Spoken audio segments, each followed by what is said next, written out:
ini secara bulat memberikan dukungan pada pasangan Prabowo-Hatta.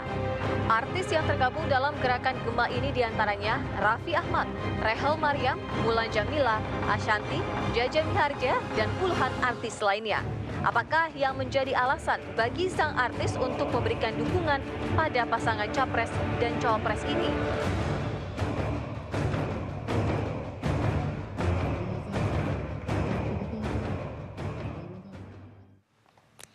Di awal tadi Anda sudah menyaksikan bagaimana kalangan selebriti dan seniman menunjukkan dukungan mereka kepada pasangan ataupun kandidat Capres-Cawapres Prabowo ataupun Jokowi. Ada tamu saya baru di sini menjadi wasit kita udah Prof Karim, apa kabar Prof? Alhamdulillah. Dari tadi sebenarnya sudah memantau perbincangan antara saya dengan Kang Miing dan Mas Dhani. Tapi sebelum Prof mau komentari, saya ingin tanya dulu kepada Bapak-Bapak. Ini gantian ya, tadi 1-2, sekarang 2-1 gitu, biar adil, biar fair. Ya. Kang Miing, tadi Anda sudah menyampaikan beberapa poin plus dari sosok Joko Widodo. Ya. Bagaimana kemudian secara nyata poin-poin ini disampaikan kepada masyarakat sehingga kemudian masyarakat tertarik untuk memilih sosok Jokowi?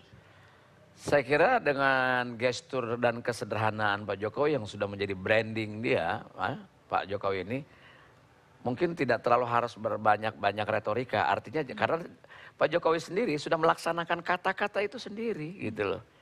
Jadi tidak bisa dianggap enteng hanya sekedar menjadi wali kota atau gubernur yang baru 1 tahun lebih gitu. Bahwa itu harus menjadi catatan perubahan. Contoh di Jakarta misalnya.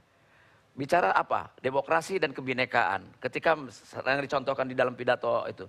Melantik yang dimana mayoritas agama ini memberikan. Karena keterbukaan itulah misalnya. Lurah Susan di Jakarta Selatan. Kemudian bagaimana merelokasi orang-orang yang berada di Waduk Pluit. Di zaman Fauji Bowo 2 periode pun dia tidak terlaksanakan dengan menertibkan Tanah Abang. Pekerjaan itu bukan soal skala besarnya, mampu nggak dia walaupun kecil tapi terlaksanakan dengan baik. Itu mah harus menjadi pilot project dulu gitu. Ini menjadi acuan bagaimana kepemimpinan itu dilakukan. Gitu. Meskipun catatannya PR-nya masih cukup banyak. Saya ingin hanya mengutip dari kata-katanya Mas Willy, W.S. Rendra itu. Itu adalah sebuah pelaksanaan dari kata-kata gitu, bekerja itulah itu. Jadi ini menariknya adalah fakta. Jadi bukan hanya retorika dalam bentuk wacana saya akan. Dia sudah melakukan gitu loh. Dan itu jualannya. Dan itu bukan soal jualan. Itu adalah bagaimana menjelaskan kepada publik dan publik tahu itu gitu loh. Konkretnya kalau Anda sendiri secara pribadi. Oh itu konkret. Itu sudah konkret, apalagi yang minta konkret. Bukan. Maksud saya konkretnya apa yang Anda lakukan untuk menyampaikan itu kepada masyarakat? Ya kurang lebih seperti inilah saya menyampaikan pada masyarakat melalui media, mulai ketika saya bertemu gitu ya, dengan cara yang baik, dengan cara yang santun. Bahwa pilihan adalah demokratis, boleh memilih siapa saja. Saya kira saya dengan Dhani sepakat berbeda dan sepakat juga untuk memberikan contoh dari artis ini, dari seniman ini dengan kebudayaan kita, dengan budaya yang baik. Bagaimana demokrasi tidak harus dengan black campaign, tidak harus saling memaki, menjelekkan. Dengan cara-cara ini akan menjadi elegan. Baik. Karena kami kedua-duanya menjadi representasi dari 2 tokoh tersebut. Mas Dhani, konkretnya seperti apa Anda menyampaikan visi misi jagoan Anda kepada masyarakat? Kalau saya sih simple ya, kalau saya itu masih belum percaya, sampai saat ini belum percaya sipil itu bisa ngatur negara yang masih kelas 3 ini ya. Indonesia kan masih kelas 3 ya, belum seperti Amerika yang udah kelas 1. Jadi menurut saya masih dibutuhkan sosok militer ini menurut saya secara pribadi. Makanya saya mendukung pun juga ya mendukung saya secara pribadi. Entah masyarakat ikut atau enggak, itu terserah. Karena memang pada kenyataannya adik saya kandung pun juga nggak ikut saya. Beberapa baladewa pun juga nggak ikut saya. Artinya memang ini saya cuma hanya mencoba ikut meramaikan pesta demokrasi di mana kita ini sekarang sudah mulai saatnya untuk menentukan arah bangsa kita ini mau kemana, gitu kan.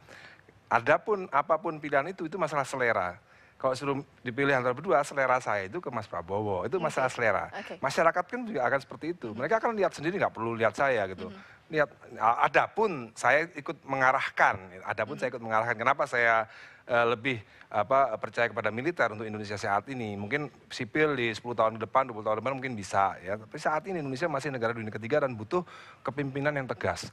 Kira-kira kalau misalnya presidennya tuh ditodongin sama pangapnya pistol, dia nggak kencing. Ini kita nggak main-main, presiden itu nggak gampang loh. Dia tidak hanya dibutuhkan yang merakyat, tapi dia juga punya nyali yang besar. Ketika misal ini ya, pangapnya nodongin pistol, coba kamu tembak. Nah itu kita butuh pemimpin yang seperti itu. Baik. Prof. Tapi Pak Jokowi juga belum dibuktikan bahwa dia juga lemah. Contoh apa? Dengan koalisi ramping itu membuktikan tidak semua partai bisa mengatur dia untuk misalnya dengan transaksi-transaksi yang ada. Mbak Itu udah Mega mungkin yang kuat. ketegasan. Mbak Mega kali Mas. Mbak Mega bukan Jokowi ya. Artinya bahwa dia bisa menolak loh. Mbak Mega yang nolak. Ini harus ada wasitnya di sini. Silakan Prof. Ayo Prof.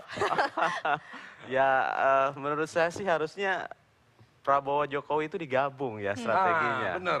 Harus digabung. Prabowo presidennya kan? Harus digabung. Nah, digabung gimana maksudnya digabung? Dalam pengertian begini, kalau dilihat dari debat kemarin itu, dari segi strategi ada contrasting.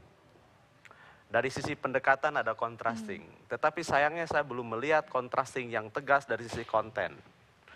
Apa yang saya maksudkan contrasting itu, Prabowo datang dengan konsep, dengan gagasan, dengan wawasan, dengan cita-cita besar. Kemudian di sisi lain, Jokowi datang dengan konsep grassroots, arus bawah kan gitu. Yang satu bicara gagasan, tapi minim menyinggung pengalaman, meskipun saya yakin Prabowo itu kaya pengalamannya, tapi tidak disinggung kemarin. Sementara Jokowi lebih banyak bicara pengalaman seakan-akan Indonesia itu seperti yang dia gambarkan di Jakarta dan Solo. Nah, maksud saya gabung itu, sebenarnya dalam kampanye, masyarakat tidak ingin hanya mendengar sesuatu, tapi ingin melihat sesuatu. Jadi saya ingin ke depan, ketika Prabowo mengatakan, saya akan membuat Indonesia seperti macan mengaum, itu didukung oleh pengalaman dia ketika memimpin tentara, bagaimana ia memberdayakan masyarakat, dan itu pasti punya pengalaman, sebab semua politisi pasti punya pengalaman, untuk dijual sebagai amunisinya. Kalau tadi Mas Demikian Dari juga mengatakan Jokowi. itu bagian dari strategi, jadi hanya sekitar 5-10% yang disampaikan kepada publik, belum gamblang. Saya paham. Debat kemarin hanya pemanasan gitu ya, mungkin perempat final Masih atau ada mungkin, empat lagi. Masih ada babak empat lagi. penyisihan. Dan dalam politik, seperti pacuan kuda, tidak penting kapan mulai berlari. Tetapi menurut saya akan terlambat kalau itu ditunda sampai pada pertengahan atau akhir. Sebab apa?